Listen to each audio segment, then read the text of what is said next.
Hello, loves. Just getting everything queued up here, and we will get started in a moment.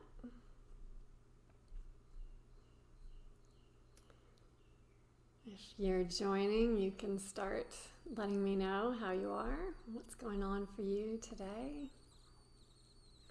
Kombucha's talking to me here.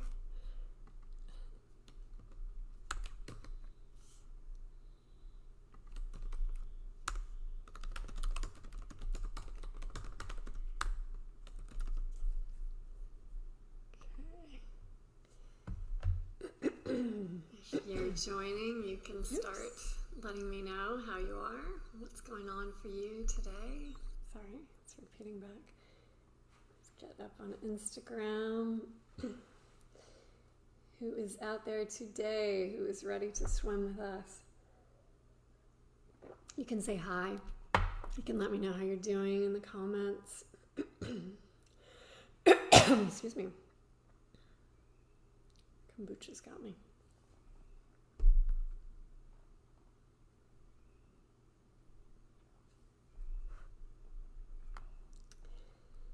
Hello, hello.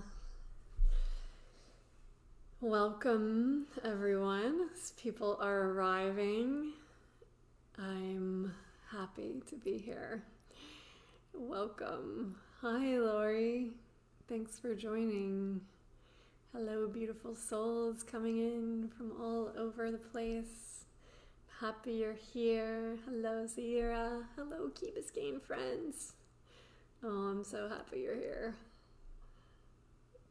I love Key Biscayne. I miss it. A little farther north these days. How are you all today? Tell me something, a word, a phrase. Feeling good? Feeling challenged? Feeling happy? All of the above. Yeah, we can feel lots of things at once, right? Guess it's quiet out there. Okay, so hi, Cheryl. Love seeing everybody coming in. Hi, Anna. Need my iRest practice. Yeah, we all do. So important. At home, sunny outside, feeling efficient. Perfect. Good. It's nice to see your face. Even though I'm not seeing your face, you can send me a picture. It's nice to feel your energy. I'll say that. So those of you who are joining from yesterday, we had some technology problems with their dance party, but it ended up happening over at AJ's account, which was for those of you who want to have a dance party with AJ, he's on every day at 2:30 Eastern. His name's on Instagram is @SitDownAJ. And they're great. They're super fun. So if you want to tune in 2:30 each day, I'm doing it every day now, and it feels so good just to move my body. It really brings the joy. So please do. Oh, wonderful, Jasara. I told you. Oh, that's so great. And Carolyn, I know it was you. You're the goddess of Key Biscayne Instagram. Okay, so today we are going to talk about creativity, and we're not just going to talk about creativity. We are going to immerse ourselves in an experience of creativity. So let's start out just for a moment and let's talk about creativity. Creativity is oftentimes people think that the only people who are creative are the visual artists, if you can paint a picture like that, or maybe make a sculpture, or write something beautiful, or sing something, or perform something. We tend to think that those are the creative activities, that's like the extent of what creativity is. And it's totally untrue. Those are all creative things, absolutely, but every single one of us is creative. Every single one of us has unimaginable potential inside of ourselves to create amazing things. Part of it needs to be expanding our definition of creativity. So creativity is not just a thing we do when all of a sudden we can clear the tables off and paint that picture or do whatever it is. Everything we do is creative. Creativity is the presence that we bring to a situation. Creativity is when we can connect inside of ourselves with a deeper sense of awareness, of consciousness, when we can really be present with ourselves, and then we can interact with what arises. Now, sometimes meditation becomes a creative process. I think meditation is always a creative process, because creativity occurs when we experience connection. Creativity occurs when we can really sink into a deeper level of connection with the conversation of life. So right now we're having a conversation together. We're having a creative experience. I'm feeling you all out there. I'm feeling me in here. I'm feeling the meditation I just did. I'm feeling the friend I just did the meditation with. I'm feeling the nature outside my house. I'm feeling the love in my house. I'm feeling the lunch that I made for myself that I'm going to eat after this is over. I'm feeling all of that. There's a connection with that. And this moment is a creative expression of all of that. This moment is a creative expression of how the huge variety of things that are occurring in each moment, how I'm connecting with them. So creativity happens when we connect. Creativity happens when we can dive into the river and really start to explore the inner landscape of our human experience. Creativity happens when we can be cooking dinner, and instead of just going through the usual movements, we can actually be present with the food we're cooking. We can feel the chopping, we can feel the smell, we can taste it, we can see the colors, we can think about how and why we are doing what it is that we're doing, and we can bring that fullness of the presence to that moment. We can bring relationships become creative when people connect. So oftentimes now, a couple of my private clients that I work with, they said, oh my gosh, the people in my house are driving me crazy, right? Anybody out there having a bit of a feeling of that? Be honest. I mean, there can be really high moments, but there's also moments where you start rebounding off of each other, right? We've been talking about that in some of the sessions. But what's happening in that space is transformation is occurring. We're in our homes, we're in this enclosed space, and we are having this experience where touch is happening. Creativity does not always mean positivity. That is a huge misconception. In fact, a ton of creativity happens when we're in the friction, when we're in the intensity of the rubbing against it. There's a catalyst happening. There's something happening that's creating the transformation. So we can always look to the laws of science. And I love grounding it in science, because when our left brains are happy, then our right brains can float out into the experience. So when we are going into, connect with something, what we sometimes initially on the first, when you approach a person, when you approach a situation, when you approach nature, the first thing that every single human brain does is question if we're safe. That is our way of moving through the world. We're constantly assessing if we can feel safe or not. We're assessing if we can feel safe with each other. Right now, you're assessing if you can feel safe with me in this space. That's just what we do as humans. There's a backdrop underlying part of it that's assessing, is this true? Is this real? Is this what's actually happening? What's going on in me? What's happening in the world? How can this information play out in my larger story? So we're assessing if we can feel safe. So when you come into contact with other people in your life, let's say being in the house with your family members for 2 months, all of a sudden, we start to ask the question, do I feel safe? Do I feel safe in this relationship? Do I feel safe in this connection? Do I feel safe in this interaction? Do I feel safe in this house? Do I feel safe in my work? Do I feel safe in the things that I'm doing? Do I feel safe in my community, in my country, in the future, in the present moment? Do I feel safe in the past? So this reconciliation happens of, do I feel safe? Now, why when we come into connection with something is the first thing we feel conflict? Because the brain is hitting places where we don't necessarily feel safe. The brain is hitting a place where it's like, ooh, that hurt. or, ooh, that hurt in the past, it might hurt again, or this is different than something that happened in the past, or there's unknown, or I don't have control, or all these other things.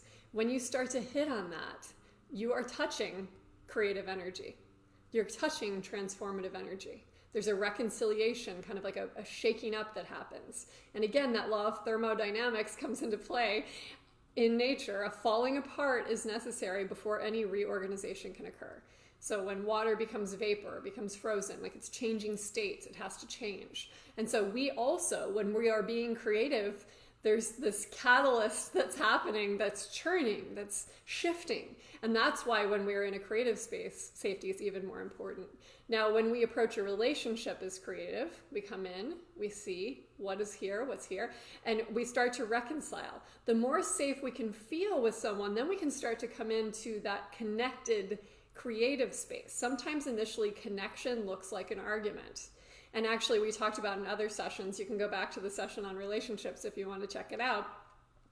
But when we come in to a relationship, into a connection, oftentimes connection only occurs when there's conflict.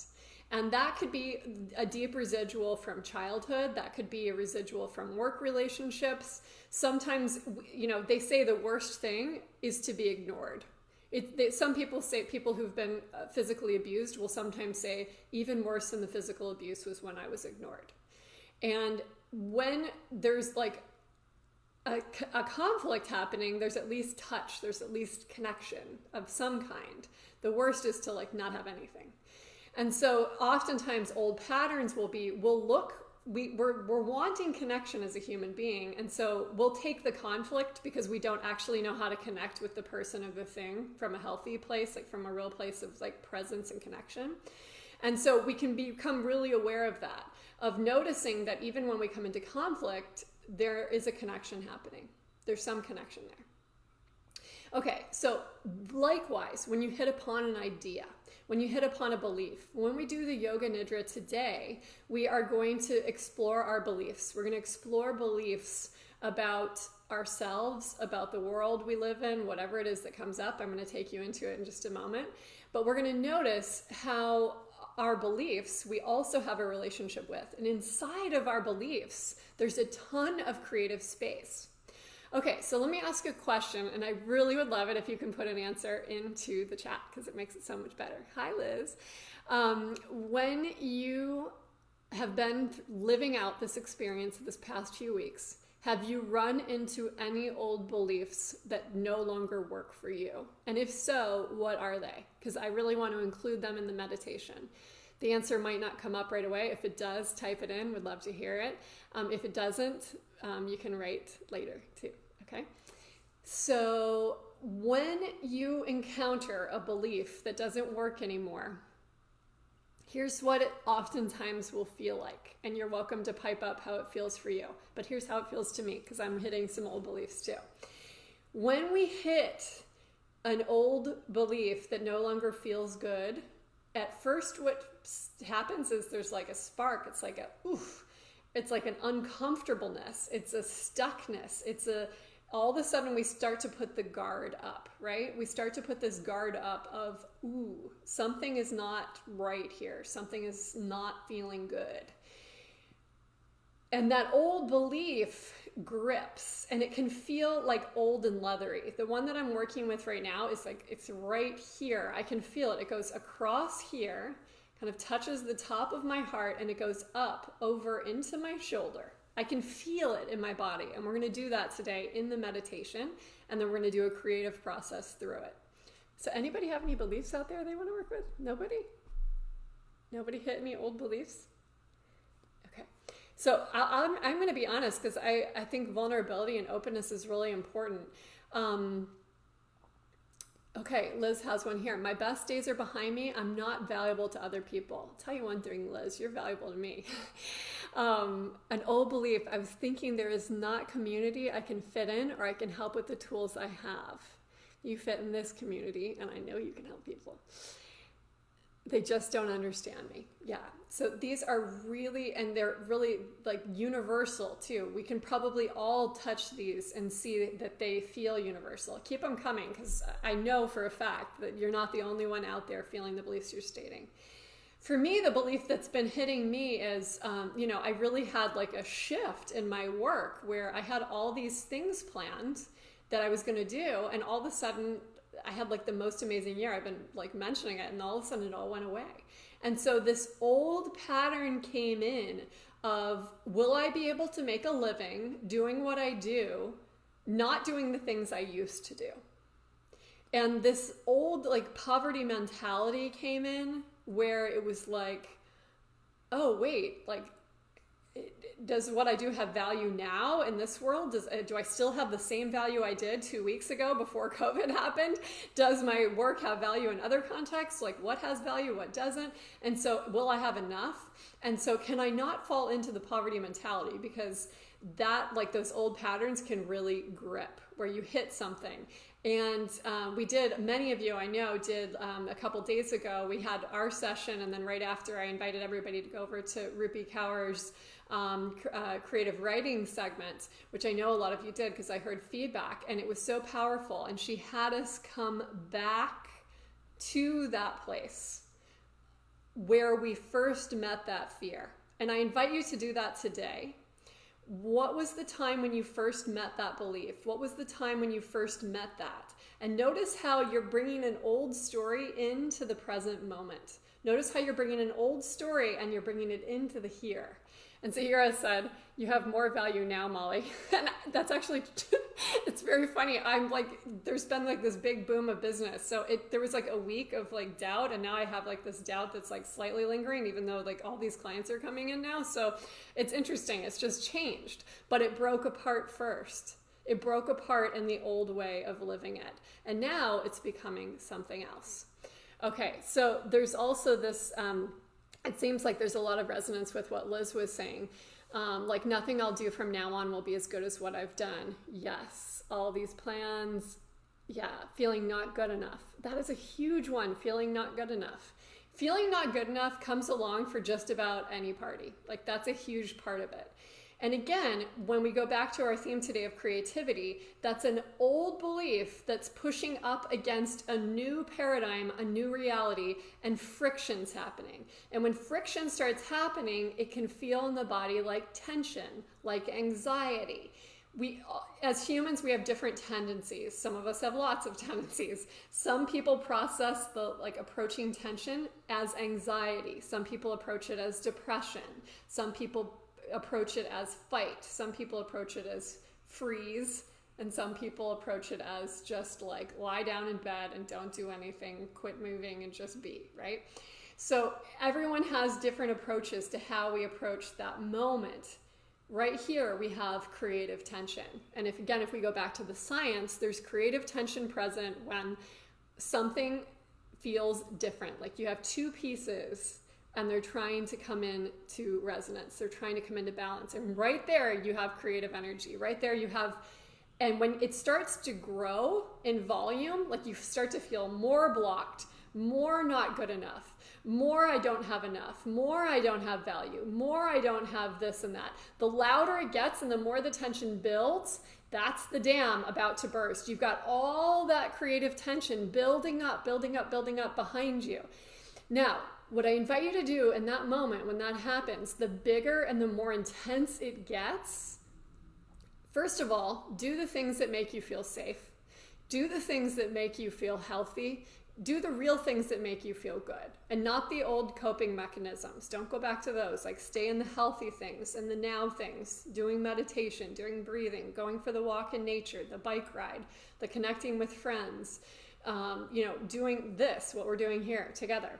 So go back to the things that are nourishing you. Get that feeling of safety and then step back and really start to have a creative relationship with that tension that's growing louder and louder and louder and louder. And when you start to approach it, really take a good look at it and observe it. So a lot of like people ask what I do, and I still don't have like a totally precise definition, but I know one thing I do is share with people how to be more self-aware. And that big thing, the building tension, that has a ton of energy in it. So for all of you creatives out there who may feel blocked, or may feel like you're not sure what you're going to create in this moment, or may not know what's next, or may feel some sense of uncertainty, all of you who have those feelings right now, just know that if the volume's growing up, that's the potential that's there. It just needs to be broken open so it can start to find its new form, its new way. So creatives, people who are creative, and again, I include everyone in this. I have lots of banker clients. I have lots of director clients and actor clients and all sorts of people who don't have jobs. Of course, actors and people like that are creative, but a lot of people, like a banker, don't normally think of themselves as creative, but it's extremely creative. Everything we do is creative. Cooking's creative. Making love is creative. Reading a book is creative.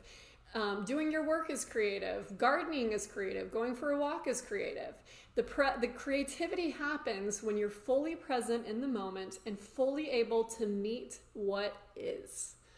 When you're really able to fully embody and be with what is. Creativity also happens when we learn to explore the dance between consciousness and our, what we could say is our like waking creative reality. So I know we have a lot of yogis out there.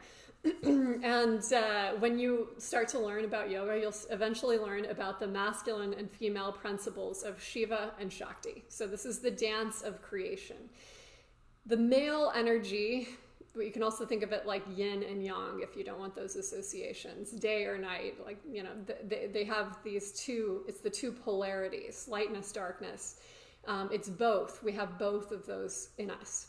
Now, what ends up happening is Shiva is it's this dissolution energy of how we all want to be close to consciousness, right? We all want to live connected to our highest self, to a higher level of consciousness. And then we have Shakti, which is our innate feminine creative energy. That's our creative potential. That's our ability to embody things, to be present, to give birth to creative works in this world, right? What is the feminine energy? It's not just present in women, it's also present in men. Ideally, we want men and women need both. They need Shiva and Shakti. They need the masculine and the female principles in order to be fully embodied human beings. So as the feminine energy, though, it's all about creating. We have this womb where we create, we give life to things. And when we start to create, when we start to swirl in that energy, we start to grow things. Things start to form. Things combine in new ways. And then all of a sudden, eventually, we have this that we give life to. So again, to go back to this concept, sometimes creation looks like having a baby. Like oftentimes, that's the way creativity looks. We give birth to a baby, but we also give birth to a book. We give birth to an idea. We give birth to a new company. We give birth to a new relationship. We give birth to all sorts of things. And what's happening when we create is we're bringing union to that Shiva Shakti, that masculine and feminine. And ultimately, like the true creators, if you go back and you read Leonardo da Vinci, if you read any of the true master creators in this world, when you start to get into it, they are doing something to connect with their highest self in a very embodied way, so that when they go through life, they can start to see the places that maybe look out of balance or where they feel some friction. And creators, they don't run away from tension, they go straight towards it. Because creators, the longer you're at this whole creativity game, the more you realize that the most creative things happen in that conversation with tension, in that reconciliation with the falling apart to recreate something new. That's where new ideas happen. That's where a deeper embodiment of a truth happens. That's where a deepening of the relationship happens, when you can be open and vulnerable and you break open an old belief and then you find healing and find a new way to talk about it or connect around it. That's when really good cooking happens, right? Any good cooking, you're taking different flavors and spices and you're mixing them together and you're making something new. I made this beautiful faux soup last night, and you put all the ingredients in the pot, and pho has all these. It's a Vietnamese soup for those of you who don't know, and it's got all these different flavors in it. Like there's the deep mellow flavor of like the vegetables and the onions and the carrots and all that, and then you have the noodles, so you got like a little bit of that soft squishy texture that we all love, and then you add the basil, and you add the spicy peppers, and you add the sprouts, and there's again more textures, more flavors. Then you add the lime, and again it starts like growing out in diversity and intrigue. All of a sudden you have this soup that has all these different flavors in it. The soup of our life are the creative processes that we go through. And right now, we are in a huge phase of making soup. We're putting all these different things into the pot to try to create something new. We're doing that on deep personal levels. We're doing it on interpersonal levels. We're doing it in the world with how we're creating, how we're interacting. So the invitation today, we're going to do it in a meditation in a moment. The invitation is this: to notice where are the places in your life where you're hitting up against something, where you're hitting up against an old belief, an old way, an old thing, that a perception of the way it was. And then you're hitting up against it, and then you're noticing how your current self, the way you feel now, meets that. How does the you in this moment meet that? How can the falling apart happen so then it can reconcile, find each other, and find its integration? And in that integration, you have your new creation. In that integration, you have your new thing you're giving life to, your new idea, your new concept, your new relationship that's a broader definition of self. And again, it's not a throwing out of what was old. It's a creating something new. So instead of thinking that we're going to leave like that old person behind, it's actually an expanded version. It's as if the you that was the old you is living in here, and then we're spherically, like we've been talking about, we're moving out and away from it. We're expanding, not away from it, we're still including it, we're feeling it even more fully, but we're expanding the definition of it. So it's taking on like these other dimensions in all directions. It's taking on a spherical quality.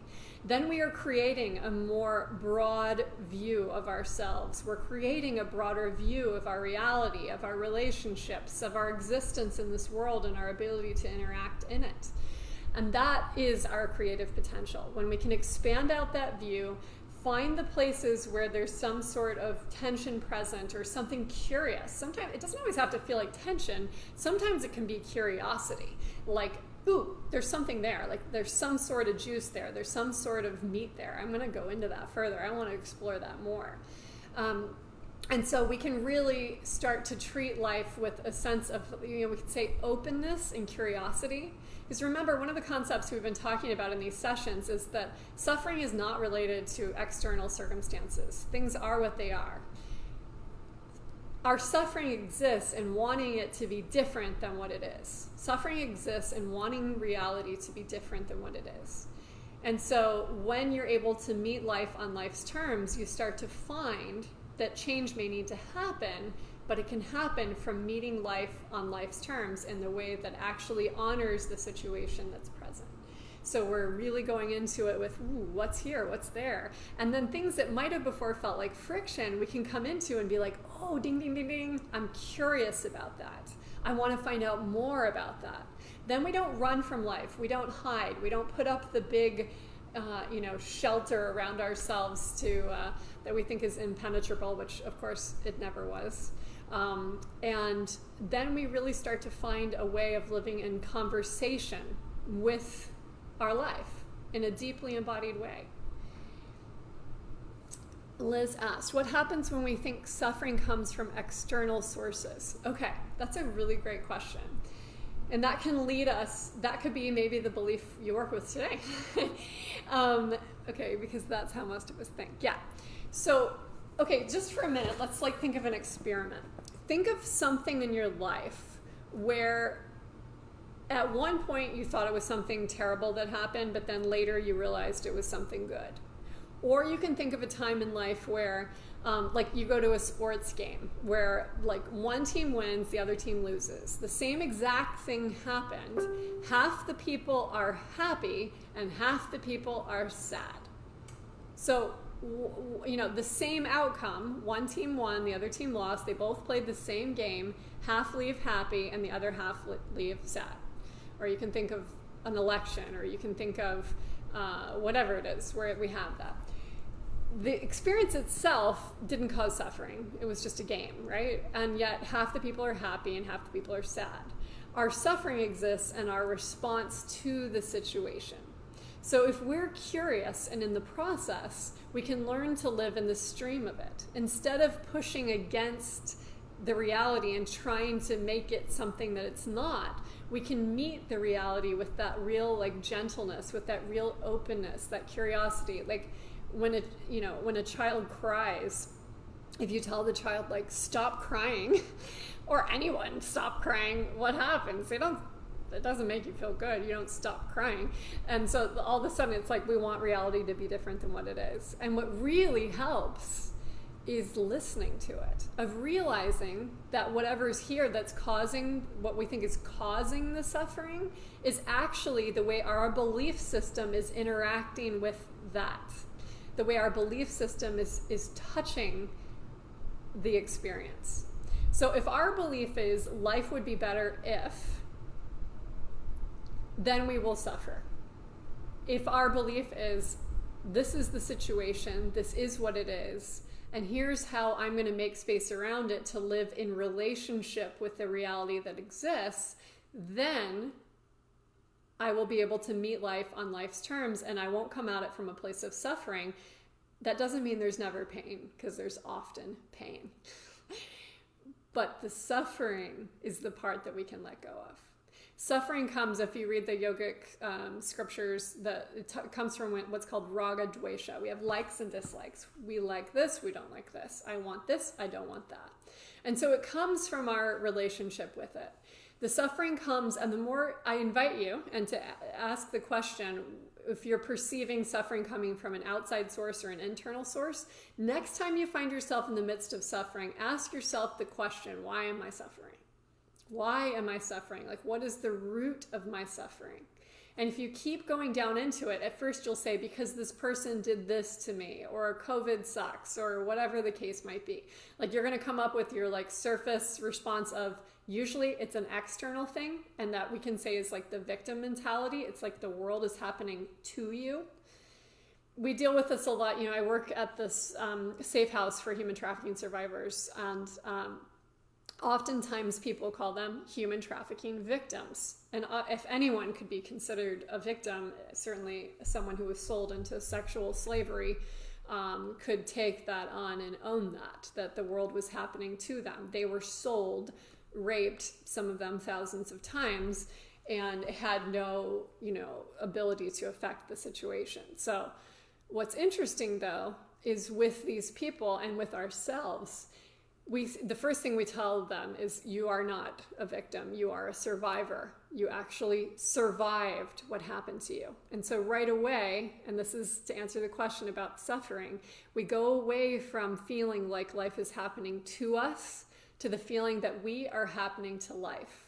When I can go from a place, like if I'm a human trafficking survivor and, if I had been raped thousands of times, I could think that happened to me.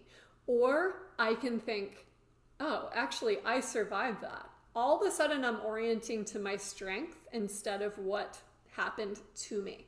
Now I'm the one who survived that experience. I am strong. I am someone who transcended that.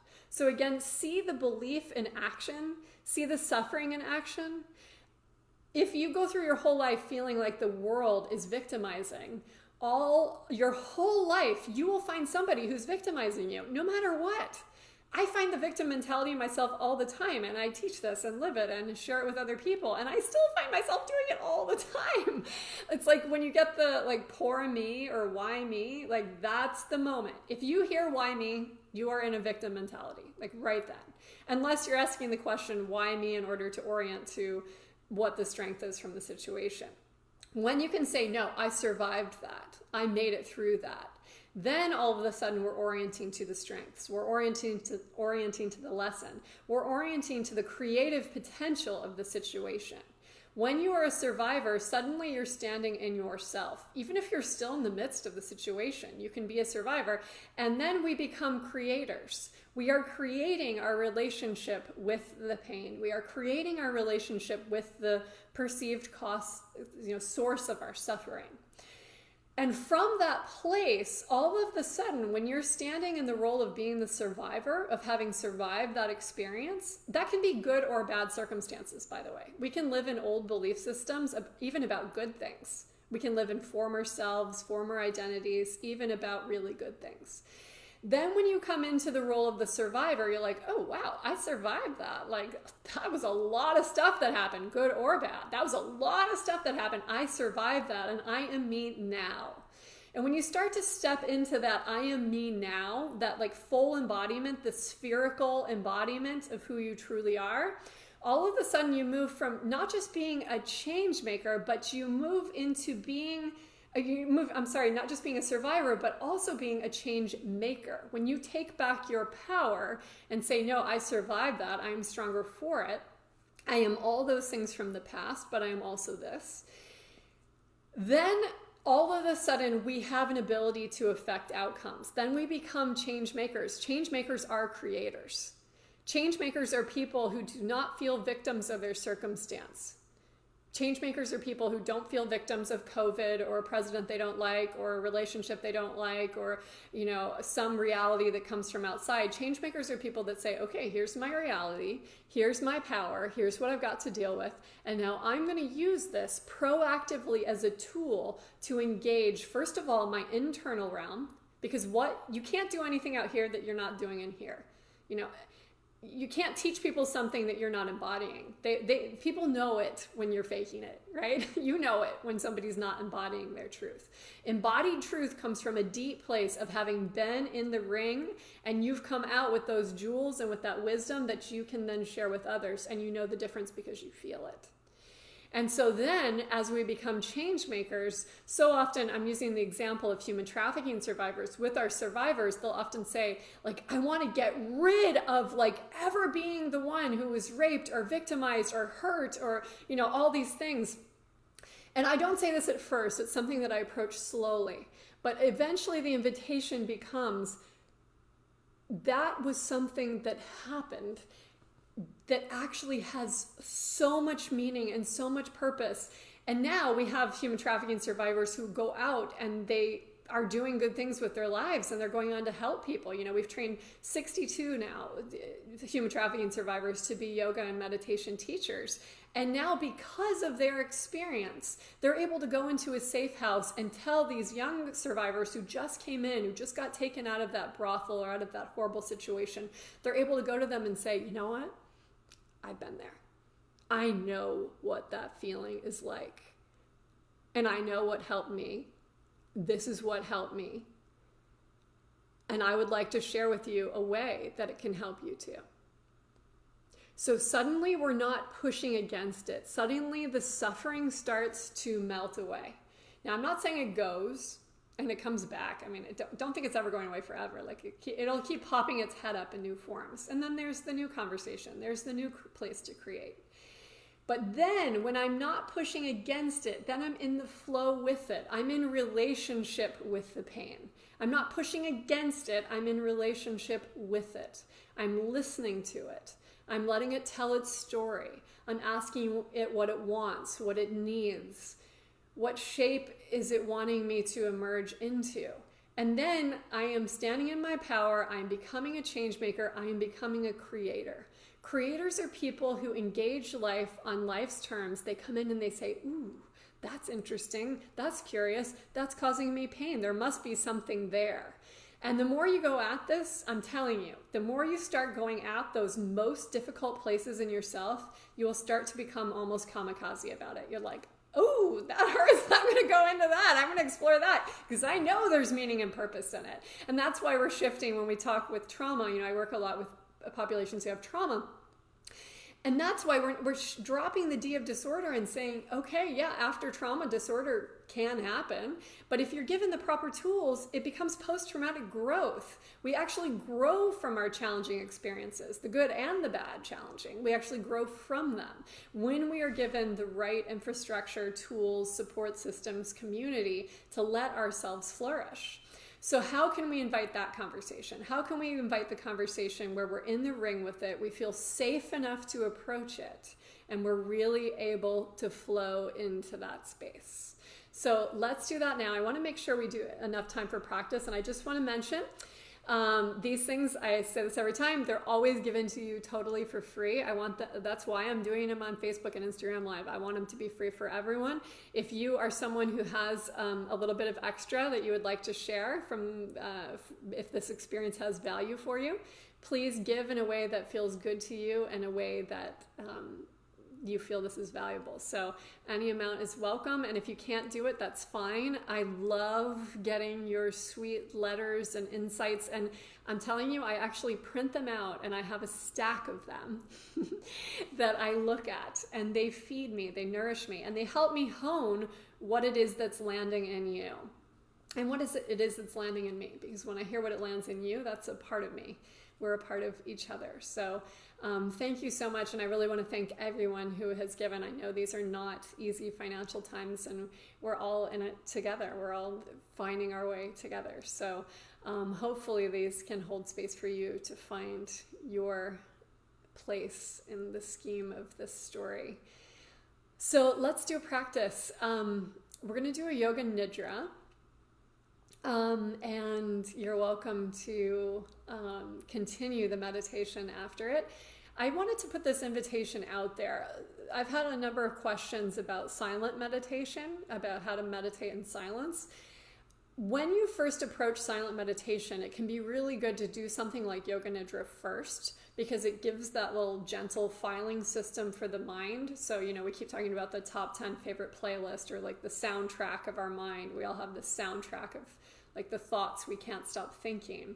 And so I invite you to try, after we do the Yoga Nidra today, doing a silent meditation and seeing how it goes, seeing if that the mind is perhaps a little bit calmer, and you're able to really sink down into those deeper states of stillness and wholeness and sweetness that we find when we connect with consciousness. So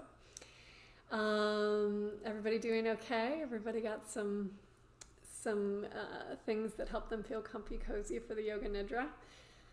So Yoga Nidra, you're just going to lie down, or you can sit up. You can do whatever your body wants to do in this moment. There's no wrong or right way to do Yoga Nidra. It's an experience of learning to be with what is.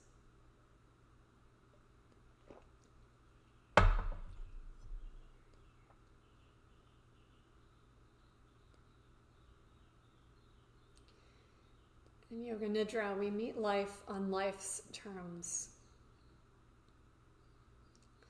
So go into this practice with an intention to do that, to meet your body, your mind, just as they are, without any agenda to fix or change. This is a chance to really welcome yourself as you are, the creators that you are. So taking a moment to ground your body, always grounding first. We have to be embodied before we can fully fly. So feeling that plane of contact the body's resting upon, letting it hold you.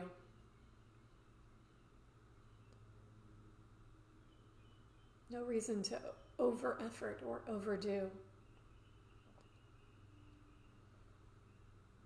Get back so much creative energy that way. So let the ground hold you. Let the meditation hold you. Let this community hold you.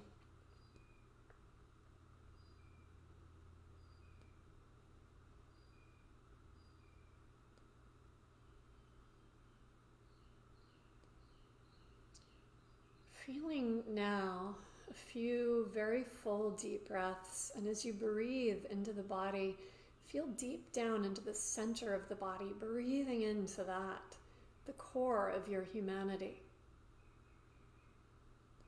The way you exist at the center of your being. And then exhaling out, encountering all those layers of sensation in the physical body, out through the mind, into the space around you, into the world. Feeling that conscious touch of how our consciousness touches the world, the people around us, noticing how it touches back, that creative connection. Breathe several more deep breaths like this, using the breath as a tool to explore connection, to explore the places where we perceive separateness, and noticing how the breath can transform those experiences into connection.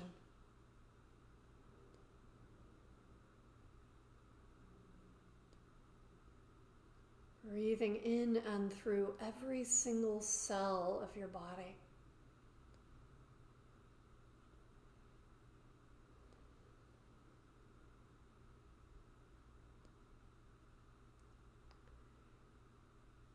One more fully conscious breath.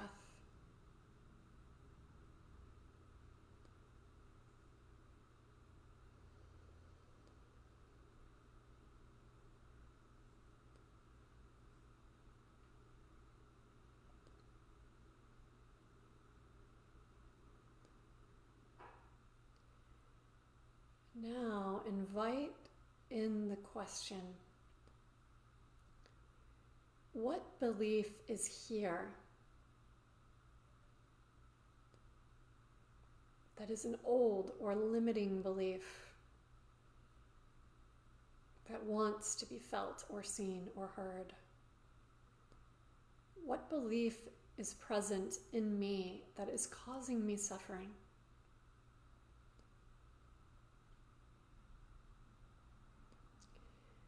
Let the answer arise.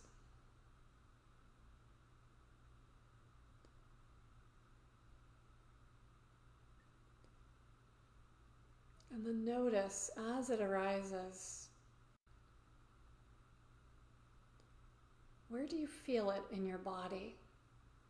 Feel it as a somatic experience in your body. Where is that belief living in you? Could have just been in the backdrop, although you know it's there, even though you may try not to pay attention to it or get it to go away. Let yourself feel it now. Let that belief come into the foreground, where you're actually able to start perceiving it.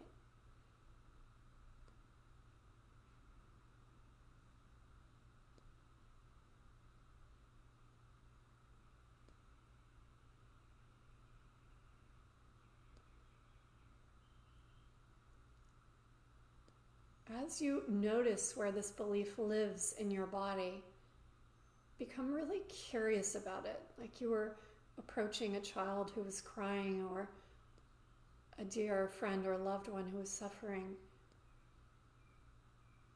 Really start to listen to it. This old belief,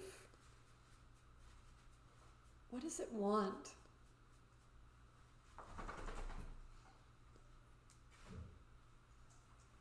Why is it here?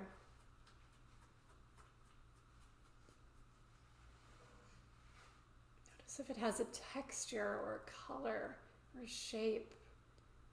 Perhaps a memory is attached to it.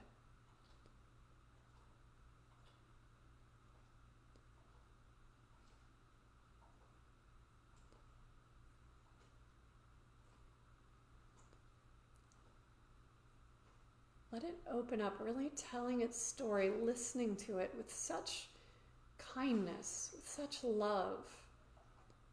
Notice any bit of wanting it to go away. And instead approach it with real tenderness, knowing this belief formed for a reason. It was here to protect you. It was here because of some old experience.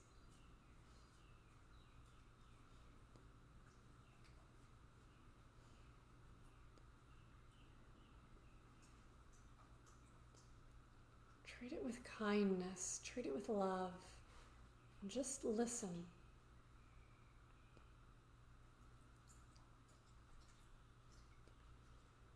As you listen, stay so attentive to how the physical sensation may shift or change or open up. See if you can make a little space around it and expand into that space.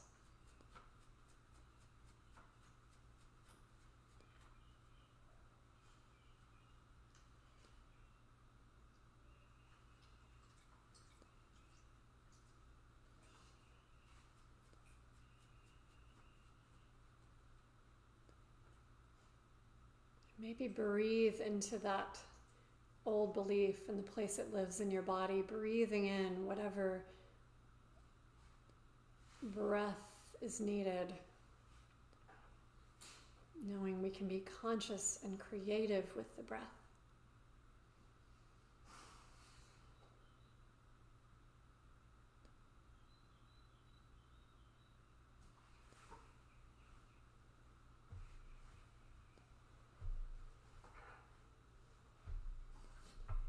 And now open up some space around it and ask the question,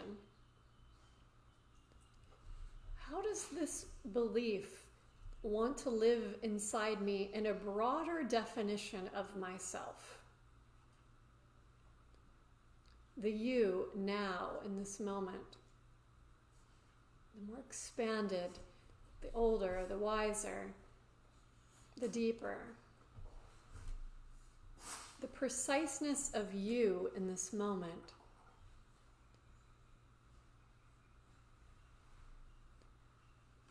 Feel into this old belief in the grander scheme, the way the present moment lives in relationship to this old belief.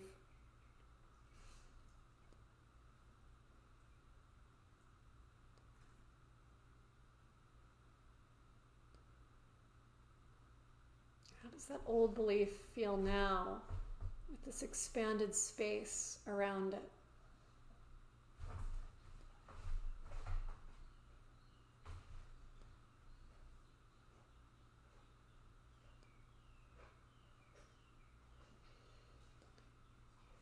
Keep expanding into the space, the broader definition of the authentic you, the present you.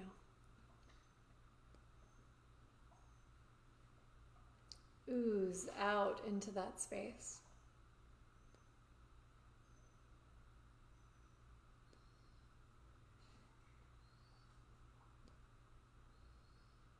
Occupying the broader definition, the fullness of just this.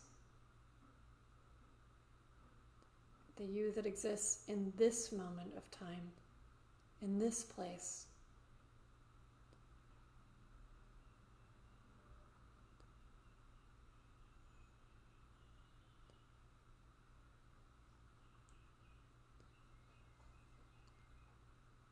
Notice now whatever is arising.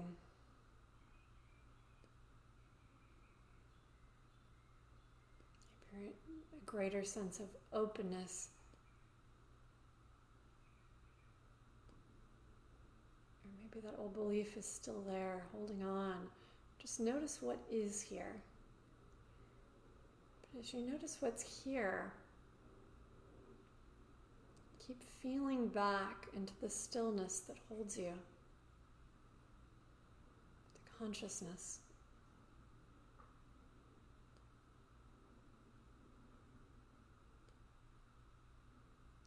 Keep feeling back.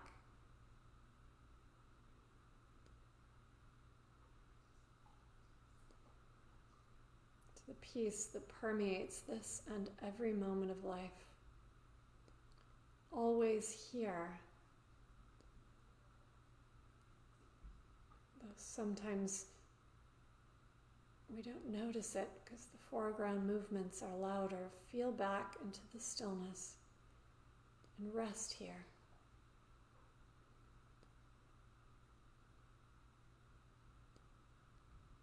Abiding in the timeless,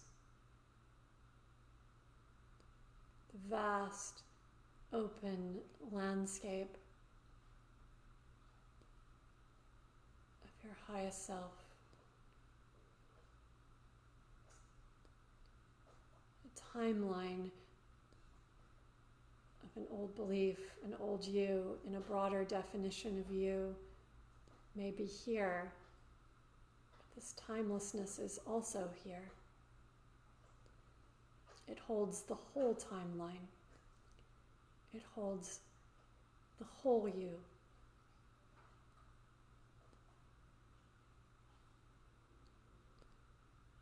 Feel back into this.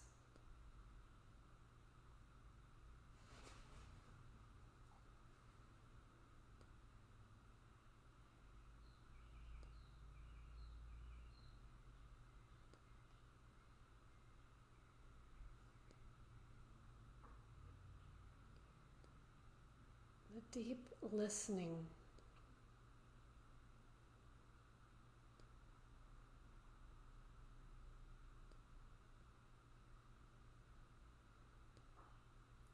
From this deep listening, you're invited to ask the question, as I meet these old beliefs, old places, and as I reconcile them in the larger constellation of my existence, what wisdom lives inside of this transformation?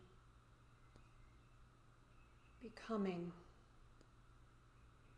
broader definition of self in this moment. Setting yourself free to be precisely who you are in this moment, beyond definition. Embodied presence.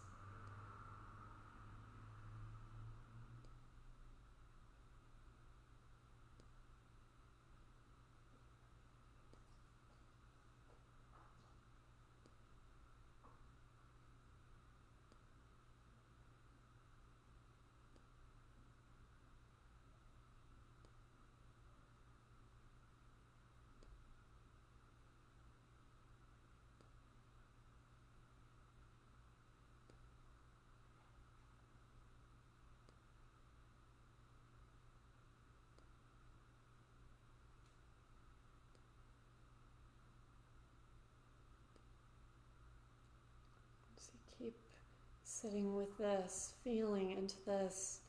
You're welcome to sit in silent meditation, or you're welcome to pick up the pen and begin to write or freeform draw, letting the creation be a reflection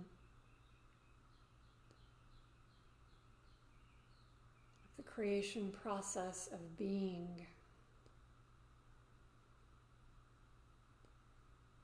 Creativity is our relationship with ourselves and with the world around us.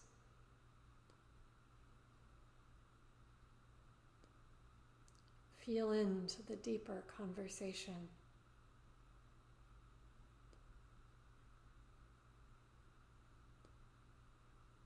Sit with this.